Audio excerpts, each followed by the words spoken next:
Fala pessoal, beleza? Aqui é da equipe do canal Gringo Cortes, trazendo para vocês o melhor dos podcasts internacionais com legendas incríveis. Se você curtiu nosso trabalho, lembra de deixar o like, se inscrever e comentar aqui embaixo o que vocês acharam desse corte. Bora pro vídeo! People respond to incentives. When there's money, companies respond, doctors respond, right? everybody. Yeah, I mean, I guess, unfortunately, I mean, look, it's why we have this, you know, all these great things in this country too. But Yeah. I will give you, so an ophthalmologist called me a few weeks ago. There's a drug, and the drug works, okay? It's good for people if something called wet macular degeneration, okay? It's something that older people get, and it can blind you. So there's a couple drugs that actually work for it. They block the flow of they block blood vessel formation at the back of the eye. They help you. So these are administered, ophthalmologists administer them in their offices. So a drug like that, the ophthalmologist actually buys and charges Medicare or the private insurer for.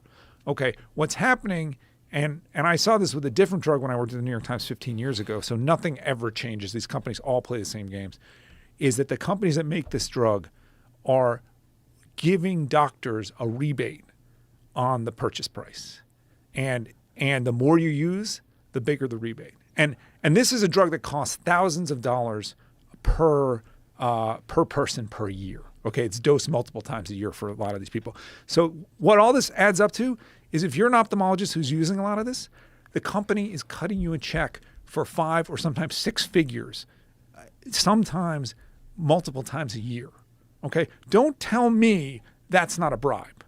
Okay, because that's a bribe. It may be legal. They may have found a way to do this. And he showed me the check that his company or that his ophthalmology practice had received, and it was huge. Okay, and by the way, these doctors make a lot of money on their own just doing the procedure. They don't need this, but it's a way for the drug company to get them to use this more. There's corruption all over our medical system.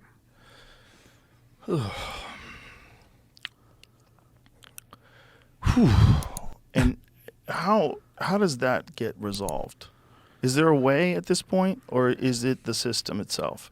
Is it just a function of that's how human beings behave when they have, enough regulation where they can get away with some stuff, and they just want to make more and more money, and it just becomes that's what they're trying to do? I don't know. Is it just human beings? I mean, if you're that ophthalmologist in Florida, do you need another Ferrari? But maybe you don't think that way. You don't think that way. You just think I can get it. Right. And I'm in this system, and the system is fucked already. That's right. And I'm using this drug because I know it works and it's good for patients. The problem is you're then having incentives to ignore the problem if there is one later. And so in this case, the guy actually said to me, he's like, this is a good drug. It does work. He said, but sometimes if we dose it too many times, there can be sort of a paradoxical effect where it stops working. If you're one of those doctors who's on the tit and getting that check every quarter or every 6 months or, however frequently you get it, it's going to be harder for you to see the problem because all of a sudden you have a financial incentive not to see it. Right. I don't know what we do about any of this. Except talk about it and make sure people know. Talk about it, make sure people know. And, you need senators that call this stuff out. And we need, people that run these companies they have to have ethical boundaries, because they make great stuff. The thing about pharmaceutical drug companies is I would never say we don't need them. That's crazy. Right. How many people they've helped? Yes. You know how many drugs the pharmaceutical companies that we currently demonize because of this thing, this for-profit aspect of it. But how many of them have brought drugs to the market that have fixed all sorts of problems that people have been suffering for forever? Yes. Yeah. They just can't go ham. You can't go crazy and force people to take your stuff.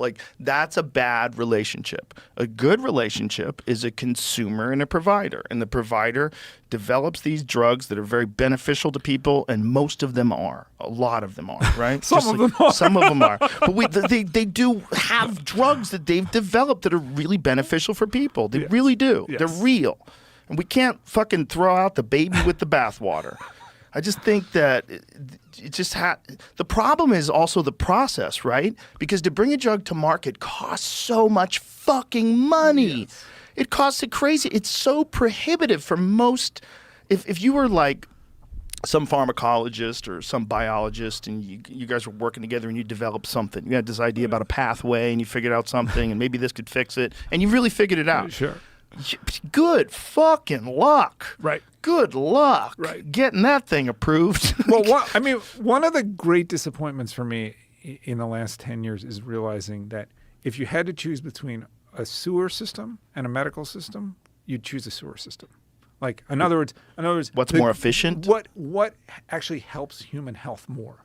The great gains for human longevity in the last 200 years have been really simple things. Clean water, try to get the air clean. Don't bury, don't have like meat packing plants in the middle of cities. Don't have giant graveyards in the middle of cities. Like that stuff. Have you read Dissolving Illusions? I have not. It's a fantastic book about just that. Huh.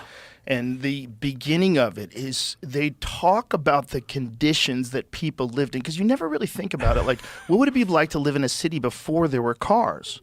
Well, guess what? Horseshit. But nothing gets to you. That's right. You're not getting fresh vegetables in the winter. You're not getting vitamins. That's right. There's massive malnutrition, starvation, extreme poverty, people living in squalor, terrible sanitation. Yep. I mean, open outhouses for entire blocks of people. Yep. And just crazy diseases. Yep. And they all lived on top of each other. And again, malnutrition, no vitamin D, no sunlight exposure in the winter, et cetera, et cetera. And a lot of those people got horrible diseases because of that, just like they did in the olden times, like we know about when people dump shit in the streets and the plague came. The first few decades of the Industrial Revolution were terrible for human health. Like people got, they got crammed together, they got sicker. And then about 1850, they started to figure this stuff out.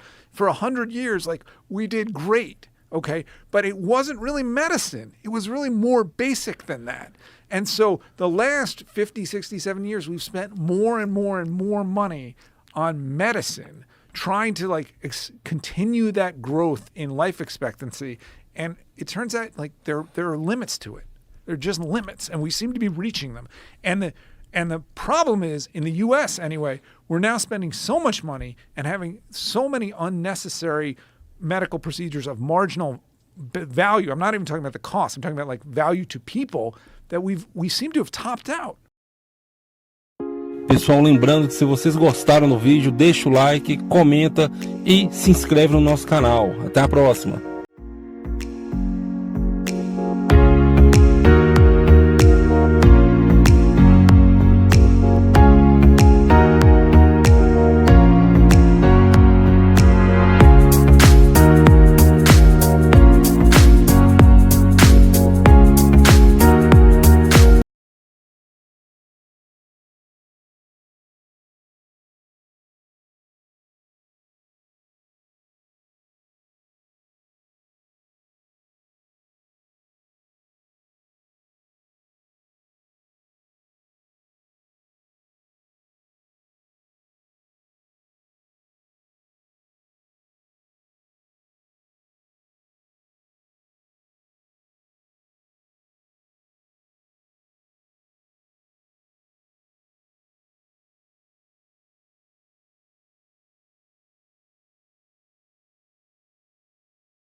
Pessoal, lembrando que se vocês gostaram do vídeo, deixa o like, comenta e se inscreve no nosso canal. Até a próxima!